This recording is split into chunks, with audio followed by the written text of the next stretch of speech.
നില എന്ന കൊച്ചുമിടുക്കിക്ക് അവളുടെ ഗ്രാമം വളരെ ഇഷ്ടമായിരുന്നു. തെങ്ങുകൾ ആകാശത്തേക്ക് തലയുയർത്തി നിന്നിരുന്നു. പുഴ ശാന്തമായി ഒഴുകി. വീടുകൾ മൺകുടിൽ പോലെ ഭംഗിയുള്ളതായിരുന്നു.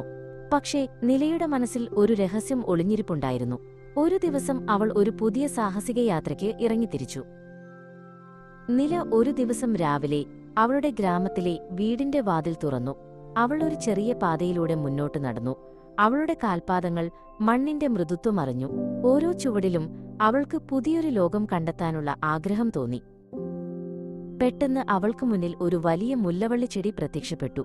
അതിന്റെ ഇലകൾ ഇരുണ്ട പച്ച നിറത്തിലും പൂക്കൾ വെളുത്തതും സുഗന്ധമുള്ളതുമായിരുന്നു.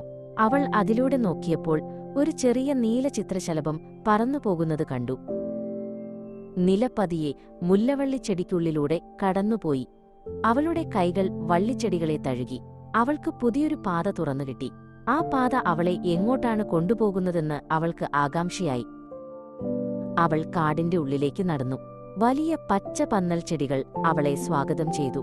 മരങ്ങൾക്കിടയിലൂടെ സൂര്യന്റെ കിരണങ്ങൾ താഴേക്ക് പതിച്ചു. കാടിന്റെ തണുപ്പും കാട്ടുചെടികളുടെ ഗന്ധവും അവളെ അത്ഭുതപ്പെടുത്തി. ഒടുവിൽ നില ഒരു രഹസ്യ വെള്ളച്ചാട്ടത്തിനടുത്തെത്തി. വെള്ളം തെളിഞ്ഞതും തണുത്തതുമായിരുന്നു. പാറകളിലൂടെ താഴേക്ക് പതിച്ച് ഒരു കുളത്തിൽ നിറഞ്ഞു. അവൾ ആ കാഴ്ച കണ്ട് അത്ഭുതപ്പെട്ടുപോയി.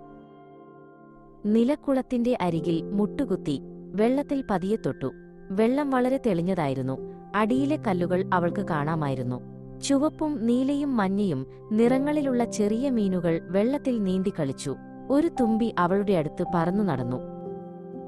നില ഒരു പാറപ്പുറത്ത് ശാന്തമായിരുന്നു. കണ്ണുകളടച്ച് പ്രകൃതിയുടെ ശബ്ദങ്ങൾ കേട്ടു. വെള്ളച്ചാട്ടത്തിന്റെ ശബ്ദവും പക്ഷികളുടെ പാട്ടും കാടിന്റെ മർമ്മരവും അവളെ സമാധാനിപ്പിച്ചു. സൂര്യൻ അസ്തമിക്കാൻ തുടങ്ങി. ആകാശം ഓറഞ്ച്, ധൂമ്രവർണ്ണ നിറങ്ങളിൽ തിളങ്ങി. നില വെള്ളച്ചാട്ടത്തിലേക്ക് തിരിഞ്ഞു നോക്കി. അവളുടെ മനസ്സിൽ ആ അത്ഭുതക്കാഴ്ച മായാതെ നിന്നു. അവൾക്ക് തിരികെ പോകാൻ സമയമായി. നില അവളുടെ ഗ്രാമത്തിലേക്ക് തിരികെ എത്തി. അവളുടെ മുഖത്ത് ഒരു ശാന്തമായ പുഞ്ചിരിയുണ്ടായിരുന്നു. അവളൊരു രഹസ്യ വെള്ളച്ചാട്ടം കണ്ടെത്തിയിരുന്നു.